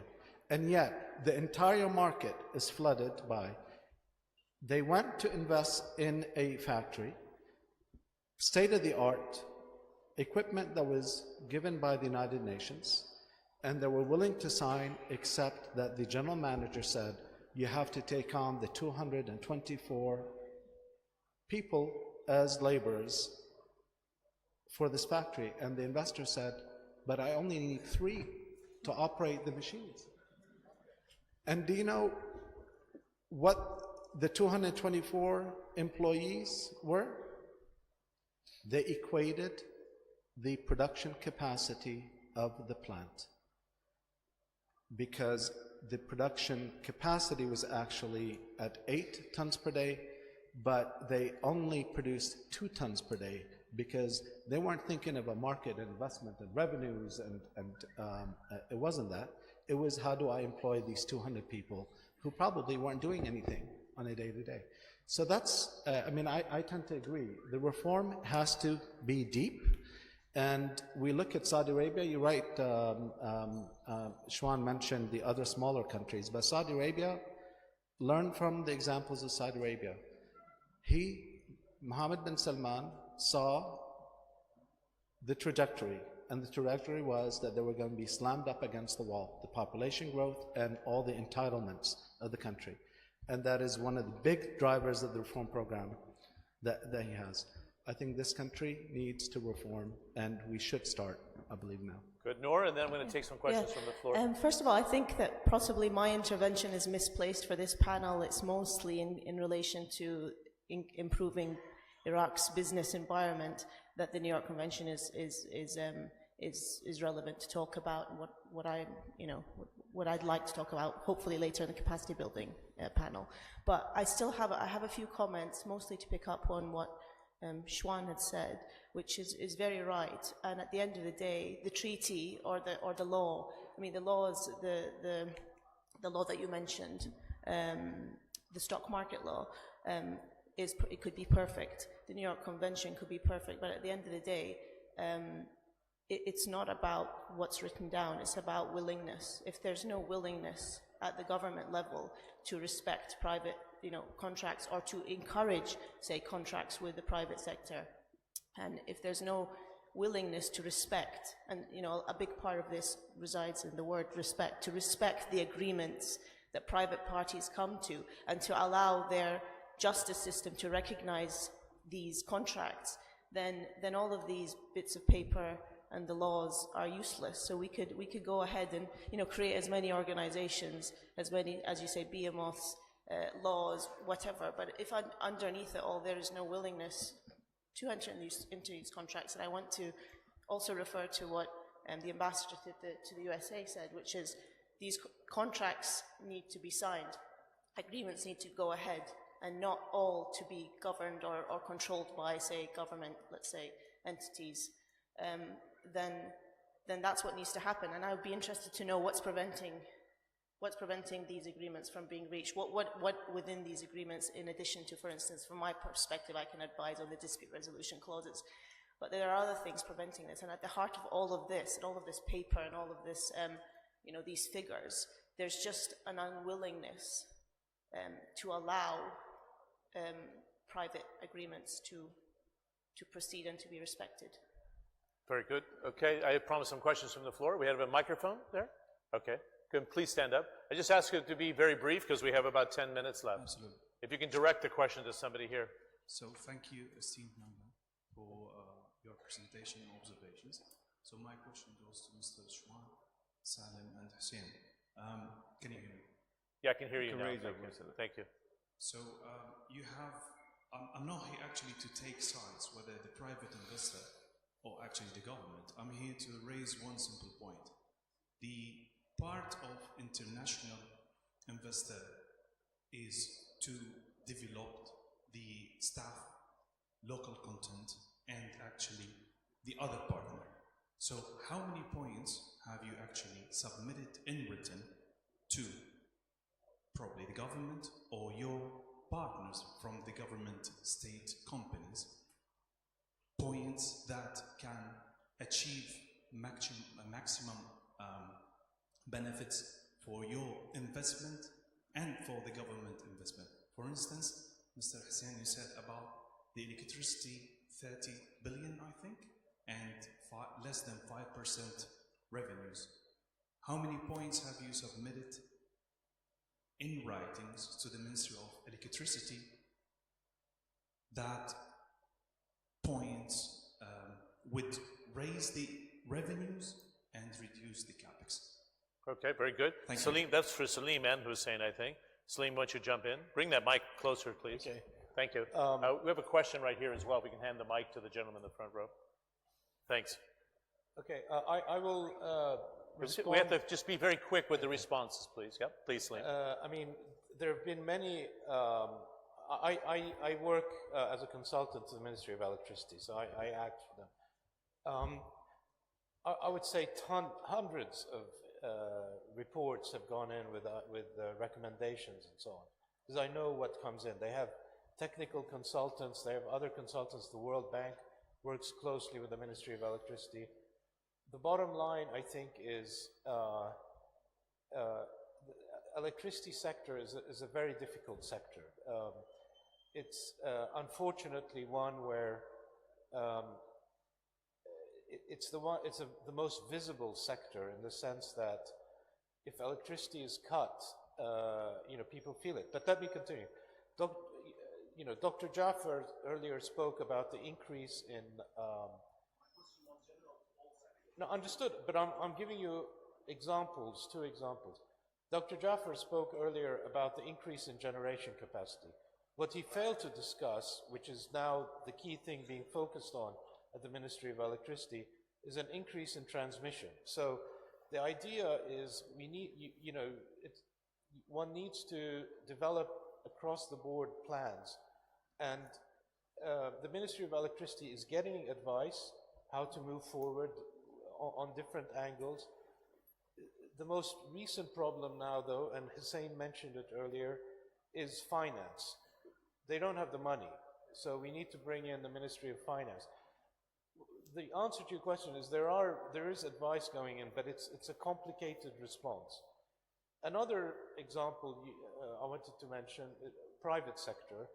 There is a joint venture, there are a number of joint ventures that the Ministry of Industry has entered into.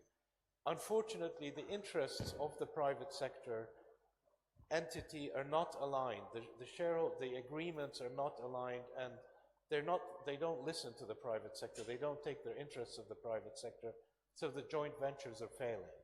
And that, so the answer is people do make recommendations. There are interests in place that don't allow those recommendations to be implemented. Okay. Hussein, very quickly, if you want to jump in. No, I think in terms of capacity as well. The private sector, look, we're a commercial enterprise, right? We're here we want to benefit the country, but we are also beholden to our own shareholders. So I think, frankly, about half of what I do for Iraq is considered probably by my company, by my bank, as a public service initiative. The capacity building and the hand-holding, and we owe it to this country. You mentioned for expats, I think part of it, and I think, by the way, for the government, and I think many of the government representatives do appreciate it here, but for the others that have not heard this from us, the expat community that you have outside are one of your greatest assets. Many of us that have come back do have jobs outside, but we're here to help because this is the land of our fathers and forefathers. We have done, look, it's not a matter of lack of training capacity. I know from the programs of USAID, moving forward from the European Union and everything else, they have trained people. And we as a bank have trained people, and we have training programs in front of the ministries right now in the central bank. It's when those people come back into the ministry, what is the operating environment for them to implement what they've learned? That is the question, and that is something outside of our hands. So I think from the national community, we are there, we are ready to assist and continue to assist, obviously, and hopefully that will continue to help. Great. 2 last questions from the front. Sir, identify yourself. I don't have a question, I have comments. Okay. Please. Just keep it pretty tight, yeah? Thank you. Okay. I'll try my best. Just point of information, Yeah. Shell is not exiting Iraq. Shell exiting an oil field, Majnoon. Yes. They are staying in Gaza. Fair enough, And yeah. the reason is not only on the Iraqi side, but also it is associated with the performance of Shell in the developing that field. Okay. So it's acceptable, just a second, but it's acceptable that the government's not quite willing to bring them in, to keep them here? The government tried the space to keep Shell operating in Majnoon. Only Shell did not really agree to the amendments that they have negotiated. Correct? Yeah. While the other PPs and others all signed and stayed. What the gentleman and the lady mentioned, I could say I agree with all of that. lots of challenges here in the country, but without exaggerating. Perhaps all what has been said have been discussed within certain government apparatus, okay, or enterprise, like the Prime Minister Advisory Commission, which I chaired for 8.5 years. Even joining the New York Convention, all right? Well, what's the issues with electricity, with legal reform, with bureaucracy, with easing procedures? So many strategies, plans, policies have been written, not only by Iraqis, with the association of international organizations like UN agencies, European Union, World Bank, USAID, all of them, okay? With the full participation of the Iraqi private sector. And just to cite 2-3 examples, a strategy for the development of the Iraqi private sector was passed unanimously by the Council of Ministers. International Iraqi Integrated National Energy Strategy till 2030, 2 national development plans, and so on and so forth. What is really lacking is the capacity of implementation in Iraq, the will and the determination of the highest body in the country to enforce and ensure that such strategies and plans, which really target reform, should be implemented. Good. Where does that, just out of curiosity, I know, but just out of curiosity, where does that come from then? What needs to happen? Most of them came from either PMAC, the Prime Minister Advisory Commission, or Minister of Planning, or committees, ministries, Council of Ministers, Secretariat, and with the participation of academia, universities, private sector, and so dedicated committees, plus UN agencies and other agencies that I mentioned throughout the years. The problem we recognize is this problem, the issue with the implementation capacity within the country, and this is due to very complex situation, political diversity, problem within the political arena, and the legacy of the whole system. We have 27,000 laws and bylaws, okay? And we targeted the reform of those laws. We failed. So we actually recognize that, and this is based on what we have seen in many countries passing through transition. We needed a high-level body, okay, to ensure, to monitor, and ensure the implementation of such reforms. And we actually wrote a draft law and went to Parliament. Unfortunately, Parliament did not approve it. Okay, they were in a different world. So I don't like to paint a gloomy picture, as what you have said. There has been a progress. Yesterday, we saw yesterday in one of the presentations that the private sector in Iraq has now a share of 27% of oil surface works in Iraq. 5 years ago, it was 0. So there is a growth. There's progress. Okay. Can you wrap up in 30 seconds for time? I finished one minute. You've said that twice already. It would take an Iraqi 2 years to issue a passport abroad, okay? Now within a week, he gets a passport electronically. Oh, good. So there's a progress. So yes. Please paint a gloomy picture, but of course, we should have done better. I agree on that. But there are hurdles and difficulties. Very good. Thank you. Thank you. It seems that the Parliament may be our biggest challenge here, it sounds like. Am I correct? Can I say something? I mean... Are you talking? Can I say something? You can't go anywhere. You know, I mean, go ahead, Schwan, and then we'll finish up. You know, we suggest some things sometimes to the government, and the move would be, let's form a committee. You know, if I hear that one more time, I usually now just walk out of the meeting without even, because this, let's form a committee and let's do a committee. It's like my parents when we used to ask them for things when we were little kids in Baghdad, and they say, Inshallah. Right? Yes. You know, when inshallah, they say that's it. You know, you're not going to get anything. One last comment. And by the way, I'm a very optimistic person. Right? If I'm not optimistic, I would never work here. All right. But it was very funny. 10 years ago, when I was leaving employments, I was working for one of the richest men in the world who made his money investing in other markets, right? And I went to him, I said, I want to quit. And he said, why do you want to quit? So we got into a sort of a discussion, you know, what do I want to do? I said, really, I think Iraq is, is on the right path now, and I think I want to do what I do everywhere else in the world in Iraq, He said, so you're going to start an investment bank, a brokerage house? I said, yes, and I'm going to attract foreign investment. And then he said, why? Very simple. I said, well, because I think we have a lot of potential now. And he said, my son, this is his words, Shwan, remember, a potential could stay a potential for a very long time, and you have a very short life. It's been 10 years, and I'm sure I'll prove him wrong one day, but it's been a very, very tough 10 years. It's a tough game. Final comments from the floor here, and then we have to wrap. I'm sorry, because we have to on time. Thank you very much for the panelists.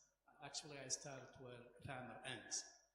There is no shortage of strategy, vision, and a lot of work being done on the higher level of the government, especially the Prime Minister Advisory Commission, the previous and the current one. But the problem we've got actually is the machinery of the ministries. I mean, the enthusiasm, the commitment of the cabinet or the Prime Minister office or the advisors is there. There's a lot of nice laws, as you mentioned, but actually when it goes down to the ministries, to the legal department, to the old-style mentality people who work 30 years, 34 years under these central rigid rules. And as Tamer mentioned, we've got more than 2,000 to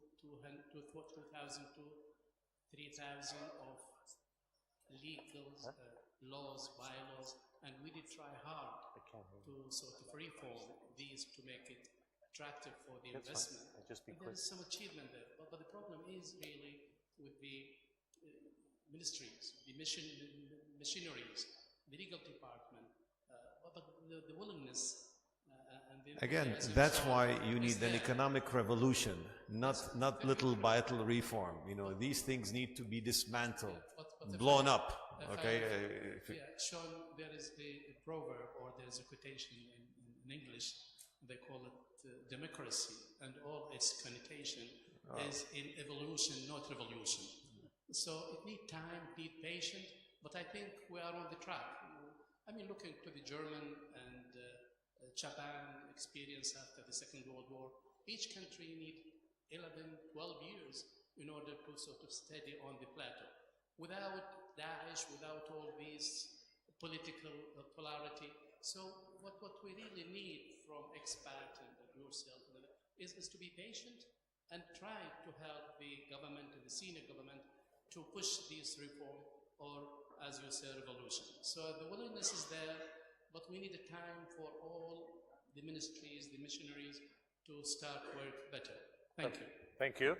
Final comments from Hussein, then we close, please. Thanks. Thank you. I mean, John, I am also an optimistic person, and that is what gets me and it keeps me here. And I fully agree with Dr. Hamid's assessment and Dr. Tamer's assessment. It is not the lack of vision with the Prime Minister's Advisory Council or the Cabinet Secretary. There is a lot of good work here. And Iraq is at a juncture right now where they have an opportunity that's been provided to them after having defeated ISIS and having fought ISIS, as the Prime Minister said, on behalf of the entire free world and defeated them. The international community has come out and supported by these programs and the 30 billion that has been pledged. The opportunity is here, you have to seize it, I believe, and we are here to work. I think all of us, none of us are leaving, despite Shwan's threats that he would. I know he will be staying and actually continuing. So I think, and the comments on the water, yes, my vision for 2030 is that I'll be drinking Iraqi bottled water, and that I will be eating gaymar that we had growing up here, rather than imported from somewhere else. Great. Thank you. Actually, this one is Iraqi, although it's There you Mexican, go. but Progress Aquafina is already. Iraqi. It was one of the deals, we helped do. You worked on that deal. Nice round of applause to our panel. Thank you very much. Thank you. Rouet, should I just break it for coffee? 30. Back here in 30 minutes. Take a coffee break. Thank you very much for your questions from the floor. Thanks.